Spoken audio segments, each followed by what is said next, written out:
That's right guys, today we'll be taking a look at Smash's Fighter Pack 8. Fighter Pack 9. Crash is a series that's had a lot of changes. At one point it was PlayStation's Mario with a predominant amount of platforming, but expanded to other platforms and brought along kart racing, party games and other spin-offs. He was originally developed by Naughty Dog, but has had quite the catalog of developers as years went on. It's such a beloved franchise and has covered every type of possible merchandise to its name. If you don't know Crash, let me briefly introduce you to the series. In short, we have Dr. Neo Cortex, who kidnapped Crash's girlfriend, Tana, so he tries to go save her. And the gameplay is actually very straightforward. You run around breaking boxes and try to reach the end goal. That's it. That's Crash. There are extra things like gems, time trials, boss fights, and other gameplay twists, but fundamentally, it's as pure of a platformer as you get. The first trilogy of games is what cemented Crash into being the classic he is now. I think the game's difficulty and Crash's personality were remarkable against its competitors. Each entry kept getting better by adding new mechanics to the player's moveset such as the slide and the body slam, while at the same time playing around with the formula by adding new level types. They were going insane by the third game, giving Crash a fucking bazooka or the ability to fly while spinning. And as you know, if a franchise is doing well, you can't just leave it hanging for too long, so they started with the spin-offs. Crash Team Racing, Crash Bash, The Huge Adventure, and that's fine, right? Spin-offs are meant to expand the demographic and make extra money by milking a franchise so everybody wins. But that's not enough. When your franchise grows big enough, you have to expand even further. You have to keep things fresh and alive by tampering with the main line too, right? So what do you do then?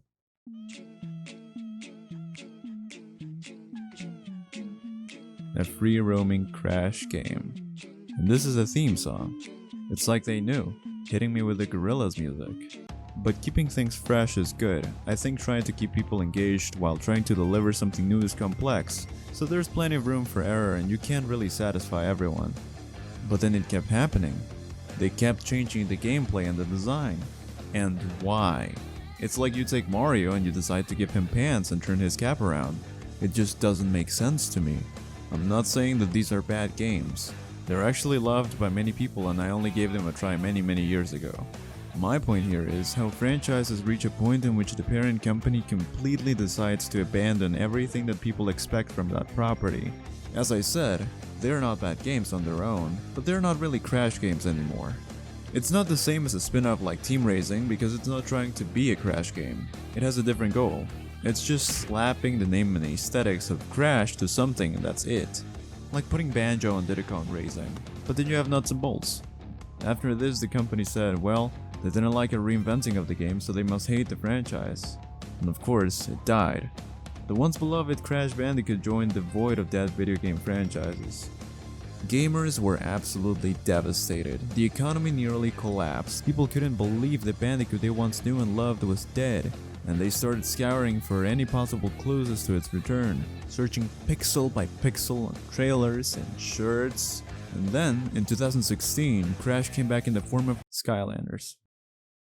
A step in the right direction, and the remaster. That's right, Crash was going back to its roots, with the original 3 games coming to PlayStation 4 with the Switch, Xbox, and PC release later on. It was so faithful to the original games that the controls still sucked in the first game. I played through it all and I loved the second entry the most. From the music to the new mechanics to the themes, it was great all around. They also brought back the racing, and while I didn't get to try it myself, it's nice to see Crash being alive again. Especially because a new mainline entry happened with another redesign. Upon reveal, I noticed a bit of talk over the new model, but I look at this and I really prefer the redesign. Something about how exaggerated the features look in it. This one doesn't even look like it does in the package. I'm still waiting for a Switch port to try the new game, but everything about it looks fantastic. New mechanics, new aesthetic, new ways to play. It's looking like the perfect Crash game. But even then, I haven't seen much talk about it at all since it was released, which is not great for the future. I hope that a PC and Switch launch can salvage the game from dying again, because I really want to see a Crash Bandicoot 5. Or not.